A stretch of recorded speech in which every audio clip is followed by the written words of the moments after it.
네, 들으신 대로 잠시 후 오전 10시 15분에 윤석열 전 대통령의 내란 혐의 네 번째 재판이 열립니다. 이번에도 지난 공판과 마찬가지로 법원 지상 출입구를 통해서 도보로 출석할 예정인데요. 국민의힘을 탈당한 윤 전 대통령이 법정에 출석하면서 직접 입장을 밝힐지도 주목되고 있습니다. 이런 가운데 재판장인 지기현 부장판사의 술 접대 의혹이 향후 재판의 변수가 될 가능성도 있는데요. 관련 내용들 임주혜 변호사와 함께 이야기 나눠보겠습니다. 어서 오십시오. 네, 안녕하세요. 예, 안녕하십니까. 네, 안녕하십니까. 자, 잠시 후인 10시 15분에 윤 전 대통령의 네 번째 내란 혐의 재판이 열리게 됩니다. 이번에도 지상 출입구를 통해서 출석을 하게 되는데 앞서 3차 출입 전에 경호처에서 지하 주차장을 통해서 이동할 수 있게 해달라고 했지만 법원이 받아들이지 않았습니다. 근데 이번엔 그런 요청을 하지 않았다고 하더라고요. 이미 거절을 당했기 때문에 다시 요청하지 않은 겁니까? 큰 필요성을 못 느꼈지 않을까 이렇게 추측이 됩니다. 이와 관련해서는 이미 3차 공판 기일에 다른 이 피고인들과 마찬가지로 지하주차장 이용이 허락되지 않았었고요. 결국 지상에서 차에서 내려서 이 법원 안으로 들어가는 모습이 공개가 됐습니다. 이미 한번 공개가 된 상황이기 때문에 이후에 계속해서 지하주차장 출입을 고집할 필요가 없다 이런 판단이 있었던 것 같고요. 법원에서도 다른 사정이 발생하지 않는 한 다른 사람들과 동일하게 이제 지상을 이용하도록 하겠다 이런 입장을 지금 내고 있는 것으로 보입니다. 그렇기 때문에 3차 공판에 이어서 오늘 진행될 4차 공판 기일 역시 윤석열 전 대통령이 지상에서 차량에서 내려 법원 안으로 걸어 들어가는 모습은 확인할 수 있을 것으로 보이고요. 자연스럽게 이제 포토라인 앞에 서게 되는 그런 상황으로 보여집니다. 그러니까 오늘은 포토라인에서 어떤 발언을 하겠느냐 이 부분에 대한 관측을 여쭤봤는데요. 어떻게 예상하세요? 3차 공판 기일에서도 포토라인 앞을 서서 지나가긴 했지만 취재진이 어떤 질문에도 대답을 하지 않았습니다. 예. 오늘은 특히 탈당 이후로 첫 이제 공식 석상의 모습을 드러내는 부분이라는 점에서 좀 의미가 있다고 볼 수 있는데 예. 추가 어떤 발언이나 입장을 낼 가능성은 좀 낮아 보입니다. 오. 일단 오늘은 본인의 재판, 그것도 내란 혐의를 받고 있는 굉장히 중요한 재판에 출석하는 과정입니다. 네. 어떤 전반적인 변론이나 재판에 영향을 끼칠 우려가 있기 때문에 일반적인 경우에도 변호인들과 조율 하에서만 보통 피고인들도 발언을 하게 됩니다.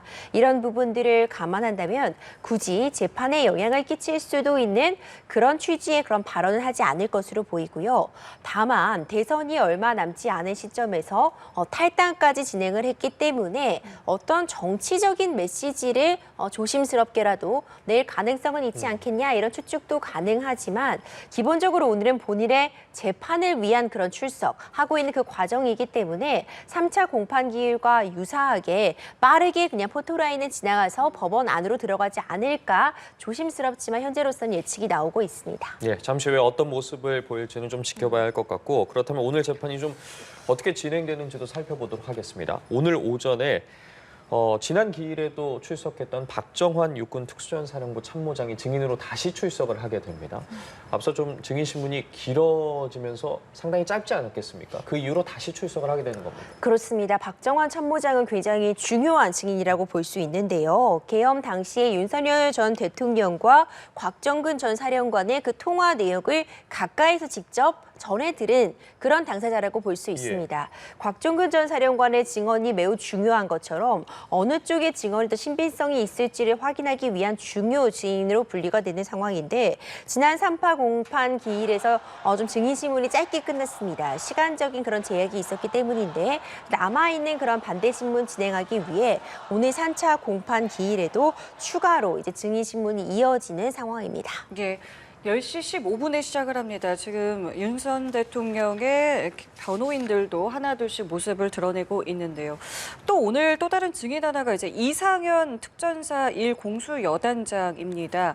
오늘 여기 출석해서 이제 오늘 어떤 질문들을 받게 될까요?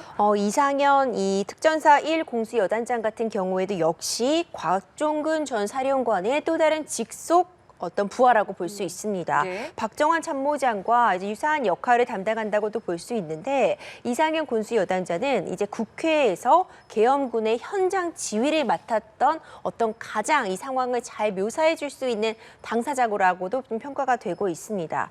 결국 곽종근 전 사령관의 직속 부하이자 의원을 끌어내라는 그런 지시를 받고 실제로 실행을 하려 하였던 그런 당사자로 보여지기 때문에 결국 가장 중요한 의미가 그 국회에서 실제로 어떤 의원들을 끌어내라는 지시가 있었는지가 내란죄 형사재판에서도 굉장히 중요한 의미를 갖기 때문에 예. 이 부분의 상황을 가장 잘 진술해 줄 수 있는 사람이 아닌가 이런 평가를 받고 있고 이제 그 검찰 측의 신청 증인이기 때문에 검찰 측의 주신문 이후 피고인 측의 반대 신문 진행될 예정입니다. 네. 그리고 또 눈길이 가는 부분이 윤석열 전 대통령이 파면이 되면서 형사 불소추 특권이 사라지지 않았겠습니까? 그러면서 이제 검찰이 직권남용 권리행사 방해 혐의에 관해서 다시 이제 추가 기소를 했고 오늘 또 본격적으로 다뤄지게 될 텐데 어떻게 진행이 되는 겁니까? 네, 이 부분 또 중요한 의미를 갖습니다. 당초에는 현직 대통령 신분을 갖고 있었기 때문에 내란죄로만 기소가 되었지만 예. 파면 이후에는 이제 전직 대통령의 신분이기 때문에 직권남용 혐의 역시 이 내란죄 형사재판에 이제 추가 기소가 되었다고 볼 수 있습니다. 예. 직권남용은 본인이 갖고 있는 그 권한을 남용해서 다른 사람으로 하여금 의무 없는 일을 하게 한 경우에 성립이 될 수 있다고 보여지는데 결국 12.3 비상계엄 선포 과정에서 윤석열 전 대통령이 본인이 갖고 있었던 대통령이라는 권한을 사용해서 뭐 사령관이라던가 경찰청장이라던가 여러 그 당사자들에게 의무 없는 일 누군가를 끌어내라는 지시라던가 위치 추적을 하게 했다거나 이런 부분을 강요한 것이 아닌가라는 부분에 대한 어떤 재판이 진행된다고 볼 수 있습니다. 이제 오늘 본격적으로 이 직권남용 혐의에 대한 재판이 시작된다고 볼 수 있고요. 공소 사실 같은 부분들을 검찰 측에서 이제 유지를 낭독하고 윤석열 대통령 측에서 이 부분에 대한 의견을 밝히는 그런 과정들을 내란죄 형사재판의 초기 상황과 마찬가지로 좀 진행을 하지 않을까 생각이 됩니다. 예. 그런데 사실 지금까지의 어떤 이제 공판에서의 이제 흐름들을 보면은 윤 전 대통령이 첫 공판에서는 자신의 의견을 적극 진술을 했다라는 보도들이 많이 나와 있는데 이후에 2차, 3차 재판에서는 특별한 언급이 없었던 것으로 나옵니다. 이것을 어떤 뭐 전략으로 봐야 되는 겁니까? 아니면 그냥 그때그때마다 지금 본인의 이제 말할 필요성이 있을 때만 언급을 하면 된다라고 판단을 한 걸까요? 둘 다 포함되어 있을 것으로 보입니다. 결국 이 형사재판 과정은 피고인의 방어권 행사를 하는 것이 가장 중요한 의미를 갖습니다. 이 방어권을 잘 행사하는 것이 가장 중요할 텐데 이 상황에 따라서 발언이 필요하다고 판단이 되면 발언에 나설 수는 있는 것이지만요. 오히려 할 필요가 없는 내지는 재판에 불리하게 작용할 수 있는 발언을 무분별하게 하는 것을 막기 위해 변호인과 사전에 좀 조율하에 발언들에 나서고 있는 것으로 보이고 윤석열 전 대통령 역시도 검찰 출신이기 때문에 관련한 내용들을 잘 알고 있고 법적 지식도 충분히 갖추고 있는 당사자긴 하지만 예. 본인의 재판이기 때문에 변호인과 상의해서 내지는 할 말이 있다면 변호인을 통해서 하는 것을 조금 더 선호하고 있는 것으로 보이고요. 다만 첫 공판 기일에서는 일단 이 전반적인 재판 과정에 대해서 본인의 입장을 펼 수 있는 어떤 처음의 기회다라고도 보여지기 때문에 조금 적극적으로 모두 발언도 하고 재판부에서도 이런 발언을 제재하지 않고 충분히 발언할 수 있는 기회를 준 것 같지만 이후에 진행되는 과정은 특히 검찰 측의 증인신문, 증인신청 등이 좀 이루어지고 있는 과정이기 때문에 반박할 필요성이 있다면 변호인에게 이야기를 해서 변호인의 입을 통해서 지금 반박을 하고 있는 상황으로 보입니다. 이런 기조는 방어권 행사를 위해서 필요하다고 판단하에 진행이 되고 있는 것이기 때문에 오늘 진행될 4차 공판 기일에서도 유사하게 진행이 되지 않을까 싶고 경우에 따라서 이후에 피고인 측이 신청한 증인신문들이 이어지게 된다면 예. 그때는 윤석열 전 대통령이 이 사건의 당사자이기 때문에 가장 사안을 잘 알고 있고 필요하다고 생각되는 질문들을 직접 할 가능성도 좀 있지 않을까 생각이 됩니다. 네. 자, 이런 가운데 이번 재판의 재판장인 지기현 부장판사 관련 의혹이 불거졌습니다. 관련해서 법원이 사실관계를 파악 중이라고 하는데 어떤 과정을 거쳐서 이 사실관계를 파악하는 겁니까? 기본적으로 이런 사안들이 이제 접수가 되고 알려지게 되면 예. 대법원의 윤리감사실에서 어떤 조사가 시작되게 어. 됩니다. 이 조사라는 것은 일단 어떤 혐의점이 확인이 되었다라는 부분에서 시작하는 것이 아니라 이런 의혹이 제기가 되면 사실관계를 파악하기 위해서 시작이 된다라고 평가를 할 수 있는데요. 그 사실관계를 조사하는 과정은 사실 조회라던가 아니면 당사자 면담, 그러니까 여러 가지 방식들을 사용할 수 있는 것으로 보입니다. 아직까지는 구체적으로 어떤 혐의가 확인되었다라고 보긴 어려울 것 같고 예. 민주당 측에서 제시하고 있는 이 의혹들에 관해서 지금 구체적으로 어디서 그런 술자리가 있었는지 누구와 어떤 내용의 대화를 하면서 술자리를 가졌는지 그 세부적인 구체적인 상황들은 밝혀지지 않아서 아마도 이런 과정들을 좀 더 세밀하게 확인하는 과정을 지금 거치고 있는 것이 아닌가 생각이 되고 이 결과에 따라서 경우에 따라서는 징계가 요청이 된다거나 하는 부분들 추가적인 조치도 진행이 될 수는 있는 상황입니다. 징계라던가 추가 조치 지금 말씀하셨는데 뭐 어떤 구체적으로 그럼 지금 하고 있는 이 재판에서 뭐랄까요? 이걸 안 할 수도 있는 그런 부분들도 포함이 되는 겁니까? 가능은 합니다. 아직까지는 어떤 의혹만 제시되고 있는 상황이기 때문에 이런 의혹이 제기되고 있다고 해서 바로 재판부의 교체가 이루어진다거나 어떤 징계가 이루어지는 것은 아닙니다. 면밀하게 사실관계에 대한 확인, 조사 이런 부분들이 필요해 보이고요. 만약 구체적으로 어떤 비위 정황이 확인이 되었다. 네. 그래서 대법원 윤리감사실에서 이 부분을 사실로서 인정을 하였다고 한다면 지금 지규현 재판부가 맡고 있는 이 재판장이 맡고 있는 재판들이 굉장히 중요한 재판부입니다. 실질적으로 지금 이 12.3 비상계엄 사태 이 내란 혐의의 전담 재판부라고 볼 수 있어서 당장 이번 주에도 주요 종사자들의 재판들이 줄줄이 예정되어 있거든요. 만약 이런 비위 혐의가 사실로 밝혀지게 된다면 정황이 확인이 된다면 재판부 교체도 가능해 보입니다. 법정 등에서 그렇다면 본인의 그런 현재 사실관계와 관련해서 좀 입장을 밝힐 가능성은 낮다고 봐야겠죠. 어떻습니까? 그렇죠. 사실 뭐 입장을 짧게 피력하는 것은 가능하겠지만 지금 오늘 진행되는 재판은 본인의 재판이 아닙니다. 그러니까 본인이 당사자로서 참여하는 것이 아니라 재판관으로 참여하고 있는 재판인데 윤석열 전 대통령의 내란 혐의 재판에서 이런 의혹에 대해서 재판부가 입을 열어야 할 필요성, 어떤 법적인 의무가 있는 것은 아니고요. 만약 본인이 일부 이런 의혹이라던가 이런 부분에 대해서 밝히고 가야지 오늘 있을 재판도 원활하게 진행될 것 같다. 이 재판의 정당성을 회복할 수 있을 것 같다라면 짤막하게라도 어떤 입장을 표현할 수는 있겠지만 그것이 오늘 진행된 재판에서 어떤 의무에 따라서 밝혀야 하기 때문에 밝혀야만 한다. 이런 부분은 아니라고 보여집니다. 조금 전에 말씀하신 것처럼 이제 내란 중요 임무종사 혐의 사건이 이제 이번 주에도 있고요. 앞으로 이제 계속 있는데 글쎄요, 이 재판이 지금까지는 이제 비공개로 진행이 됐단 말이에요. 근데 이게 이제 공개가 된다라고 알려졌습니다. 이게 어떤 배경에서 비공개에서 공개로 바뀌는 것인지 그 기준이 궁금한데요.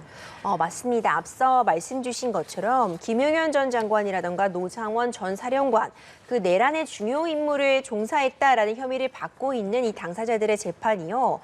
지난 3월 27일부터 총 5차례 비공개로 진행이 됐습니다. 그 이유가 어떤 군사 기밀의 노출 우려가 있기 때문에 비공개로 진행한다라는 부분을 밝혀왔었거든요. 물론 이 당사자들이 군에 근무했던 자이고 관련한 내용들을 증언한다거나 진술한다거나 이 재판 과정에서 일정 부분 대한민국의 군사 기밀이 노출될 가능성은 있어 보입니다. 당사자가 이제 군에서 근무했기 때문에 이런 부분들은 필연적으로 뒤따를 수밖에 없다 보여지지만 예. 그렇다고 해서 이것이 비공개 재판을 할 정도로 어떤 그런 기밀성이 높은 정보들이 지금 공개되는 것이냐 이 부분은 사실 논란의 대상이 예. 충분히 될 수 있거든요. 잠시만요. 지금 이 시각 윤 전 대통령이 윤 전 대통령의 차량이 사저 앞을 나왔습니다. 이제 바로 서울중앙지법으로 향하고 있습니다.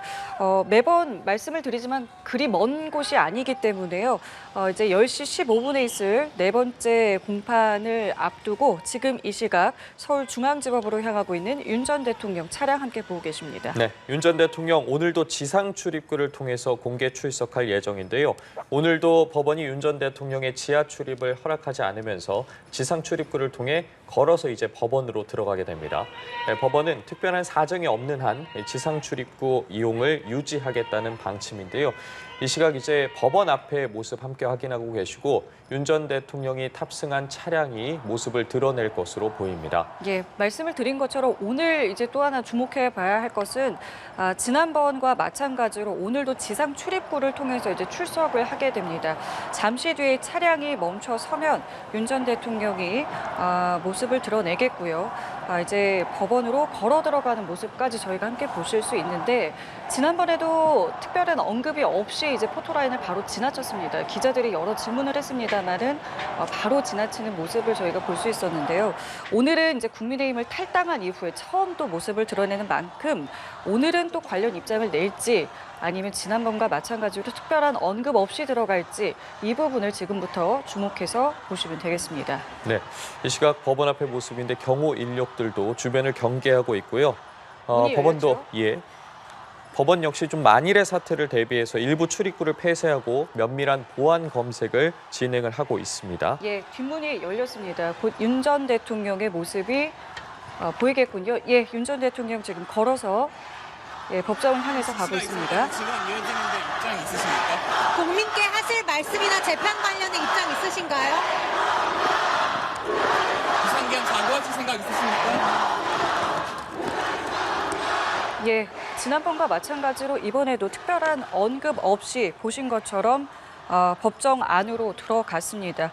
기자들이 여러 질문을 바로 했습니다. 국민께 하실 말씀이 있느냐 여러 가지 질문들을 했습니다만은 취재진의 질문에 답변 없이 법정으로 출석했습니다. 조금 전 모습 다시 한번 보시겠습니다. 네. 법원에 도착한 윤 전 대통령 지금 보시는 것처럼 지난주 월요일 3차 출석 때와 마찬가지로 정장 차림으로 법정 내로 걸어 들어가고 있습니다. 취재진들의 질문이 이어졌지만 지난번 출석 때와 마찬가지로 별다른 답변 없이 법정 내로 걸어 들어갔습니다. 예, 국민께 하실 말씀이 있느냐, 재판 관련해서 입장을 내달라 여러 가지 질문들이 좀 있었습니다. 하지만 지난번과 마찬가지로 아무 말 없이 법정으로 바로 들어갔습니다. 10시 15분부터 4차 공판이 진행됩니다. 이제 법정 안으로 들어가는 모습도 혹시 저희 취재진의 카메라에 포착이 되면 이 부분도 함께 보여드리도록 하겠습니다. 자, 이렇게 윤 전 대통령 오늘도 지상 출입구를 통해서 서관으로 입장을 했습니다. 말씀드린 것처럼 오늘도 특별한 언급은 없었습니다. 특히나 이제 국민의힘을 탈당한 이후에 첫 공개인 만큼 혹시 관련된 어떤 정치적 입장을 내지 않겠느냐 여러 관측들이 있었습니다만은 저희가 예상했던 것처럼 특별한 언급은 없었네요. 그렇습니다. 사실 3차 공판기의 출석 모습과 거의 유사하다 이렇게 보여집니다. 어떤 메시지를 내는 것이 지금 대선도 너무 앞두고 있는 대선이 얼마 남지 않은 상황이라는 점 그리고 지금 본인의 형사재판이 진행 중이라는 점 이런 부분들을 감안하면 특히 법원에 들어갈 때 어떤 입장을 내는 것 적절하지 않다라고 판단했을 가능성 높아 보이고요. 지금 이 법원에 들어가는 시간이 10시가 이미 넘었기 때문에 재판도 얼마 남지 않았습니다. 예. 적어도 10분 전에는 보통 이제 피고인들도 착석을 마치기 때문에 시간적으로도 좀 촉박한 상황이었고 만약 어떤 발언을 한다면 이제 재판을 끝마치고 나올 때 짤막하게 발언을 들을 수 있을 가능성도 있겠지만 아마도 이마저도 어떤 변호인을 통해서 오늘 재판에 대한 총평 정도로 남기는 것으로 그치지 않을까 예측이 되고 있습니다. 예, 저희가 지금 화면을 통해서 조금 전에 법원에 출석하는 윤 전 대통령의 모습 보여드리고 있는데요. 앞서 언급해 주신 것처럼 지난번 재판 당시에는 총 4번 모습을 보였습니다. 일단 출석 당시와 또 휴정에서 나왔다가 다시 들어가고 그다음에 재판이 끝나고 나서 총 4번 모습을 드러냈는데 당시에 이제 윤 전 대통령이 직접적인 언급 없이 변호사가 대신 답변을 했거든요. 좀 변호사를 통해서 오늘 또 입장을 밝힐 가능성도 배제할 순 없지 않겠습니까? 그렇죠. 변호인들이 아마도 이제 재판을 다 마치고 나면 오늘 있었던 이 재판 과정에 대해서 어떤 입장을 편다거나 아니면 이제 공개적으로 재판의 진행 과정에 대해서 어떤 좀 문제점을 지적하고자 한다면 변호인의 입을 통해서 충분히 그 이후에 어떤 언론과의 어떤 그 브리핑이라던가 그 인터뷰 같은 부분들은 진행이 가능해 보이고 아마 오늘도 윤석열 전 대통령은 별다른 발언 없이 이 포토라인을 계속 지나치지 않을까 예측이 됩니다. 예. 지난번 3차 그리고 오늘 4차 공판도 이렇게 지상 출입구를 통해서 출석을 했기 때문에 저희가 모습을 볼 수 있었고 앞으로 그럼 있을 나머지 공판에서도 계속 뭐 지상 출입구로 갈 것이다라고 저희가 예측하면 되겠습니까? 네, 이제는 아마도 지상 출입구를 계속 이용하지 않을까 생각이 됩니다. 그러니까 당초에 1차, 2차 공판기일에서 지하 이제 통로를 이용하는 것을 허용했던 건 가장 큰 이유는 안전상의 우려였습니다. 당시에 이제 윤석열 전 대통령의 뭐 지지자들이라던가 하는 사람들이 이제 법원 앞에 모여 있었고 이 과정에서 어떤 물리적인 충돌이라던가 시민들의 안전에 어떤 위해가 발생할 수도 있는 점들을 법원에서도 감안을 해서 지하 주차장 이용을 허용했던 것이다라고 밝히고 있기 때문에 지금 몇 차례 공판이 진행되면서 안전한 통제에 충분히 가능할 것이다라는 좀 자신감도 얻은 것 같습니다. 지금 별다른 문제 없이 재판이 원활하게 진행이 되고 있기 때문에 3차, 4차 공판기일에서 지상으로 출입을 했고요. 별다른 사정이 발생하지 않는다면 앞으로도 원칙적으로 지상을 이용하지 않을까 예측이 됩니다. 예.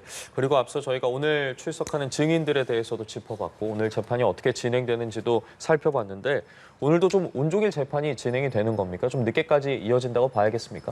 네, 가능성 있어 보입니다. 일단 이 직권남용 혐의 부분에 대해서도 일단 처음으로 관련해서 재판에서 다뤄지게 되는 부분이기 때문에 이 부분을 공소 사실을 좀 정리하고 이 피고인의 의견을 듣는 데도 시간이 좀 걸릴 수 있을 것으로 보이고요. 이제뿐만 아니라 증인 신문도 지금 예정이 되어 있기 때문에 이전에 이제 공판 기일들을 보더라도 증인 신문에 상당히 시간이 걸리고 있습니다. 다른 재판의 경우에도 증인 신문에는 시간이 좀 많이 걸리는 경우들이 있는데 특히 지금 검찰 측의 신청 증인들에 대해서 피고인 측이 해당 증인의 증언들에 대해서 신빙성을 계속 문제 삼고 있는 상황입니다. 그런 부분이라면 증인 신문에 시간이 조금 더 들 가능성이 있어서 오늘 있을 재판도 다소 시간은 소요될 수밖에 없다. 그렇게 보여집니다. 지금 말씀하신 그 증인 관련해서 지난번에 나오셨을 때도 제가 관련 질문 드렸는데 이 증인 순서와 관련해서 윤 전 대통령 측에서 지금 문제 제기하고 있는 이 부분 지난번 재판에서 그래서 정리가 좀 된 겁니까? 계속해서 이 부분은 얘기가 나오고 있습니다. 일단 이 증인이라는 것은 신청했다고 다 받아주는 것도 아니고요. 관련해서 이 순서를 뭐 피고인의 신청 순서에 따라서 그 순서대로 진행이 되는 것은 아닙니다. 경우에 따라서는 증인의 이유 때문에, 그러니까 증인이 갖고 있는 증인의 일정 때문에 이 순서가 조율이 되기도 하거든요. 하지만 지금 피고인 측 윤석열 전 대통령 측에서 본인의 얘기를 직접 전해들은 그 당사자부터 예를 들어서 김용현 전 장관이라던가 이상민 전 행안부 장관이라던가 그러니까 본인으로부터 직접 어떤 지시를 받은 당사자부터 증인 신문을 해야 되는데 오히려 그들로부터 어떤 지시를 다시 한번 전달받은 그래서 피고인의 이야기를 전해들은 것에 불과한 사람들에 대한 증인 신문부터 이루어지는 부분을 계속 문제 삼고 있거든요. 아직까지는 이제 이 부분이 딱 받아들여졌다라고 보여지긴 어렵지만 누굴 먼저 증인 신문하느냐가 어떤 결정적인 영향을 꼭 끼치는 것은 아니기 때문에 반대 신문을 통해서 이제 피고인 측에서 충분히 지금 진행되는 증인들에 대한 증인 신문 과정에서 본인들에게 좀 더 유리할 수 있는 그런 증언들도 끌어내기 위해 노력하지 않을까 생각이 됩니다. 지금 23일에 김용현 전 장관, 노상원 등 내란 중요 임무 종사 혐의 사건의 재판도 열리지 않겠습니까? 이런 부분까지 좀 여러 가지 것들을 짚어봤을 때 이번 재판이 좀 굉장히 길어질 수도 있지 않겠습니까? 어떤 과정들을 거치게 되는 겁니까? 그렇죠. 아직까지는 재판의 초기로 보여집니다. 증인 신문 진행되고 있고요. 사실관계에 대해서 확인하는 절차를 거치는데 원래 1심은 시간이 더 걸린다고도 볼 수 있습니다. 일단 처음으로 이제 이것들이 재판에서 다뤄지는 과정이기도 하고요. 사실관계를 확정하기 위해서 증인 신청도 좀 광범위하게 이루어지고 관련된 자료들도 폭넓게 검토가 될 수밖에 없습니다. 이제 이런 부분들을 감안한다면은 지금 재판부에서 사실상 이 내란을 전담해서 다른 당사자들에 대한 재판도 진행하고 있다고 해도 사실관계를 확정하는데 적어도 올해까지는 소요가 되지 않을까 생각이 됩니다. 그러니까 적어도 12월까지는 사실관계 확정을 위해서 이 공판이 쭉 진행되지 않을까 현재로서는 예측이 되고 그렇다면 1심에만 최소 6개월에서 1년 정도는 소요될 수밖에 없는 것이고요. 1심에서만 그 정도가 걸리는 것이고 항소심 대법원까지 간다면 그렇다면 매 신급이 6개월에서 1년 정도 소요된다면 1년 반에서 3년 정도는 소요될 수밖에 없고 받고 있는 이 혐의의 중대성 이런 부분들을 고려할 때 그러니까 수년이 걸릴 수밖에 없다. 또 그 가운데서 외부적인 요인이라고 볼 수 있는 재판부의 교체라던가 이런 사정들이 발생하면 또 변론을 갱신하고 공판을 갱신하는 절차를 거치기 때문에 시간이 조금 더 걸릴 수도 있다. 하지만 또 변수로 꼽히는 것이 다른 당사자들과 재판을 과연 병합할 것인가. 예. 이런 부분들도 여전히 남아 있어서요. 이 재판에 걸리는 시간을 예측하지는 그 기간을 예측하기는 현재로서는 굉장히 어려워 보입니다. 알겠습니다. 윤 전 대통령 4차 공판 이제 곧 시작됩니다. 관련 소식 들어온 대로 저희도 전해드리겠고요. 임주혜 변호사와는 여기까지 함께하겠습니다. 감사합니다. 고맙습니다.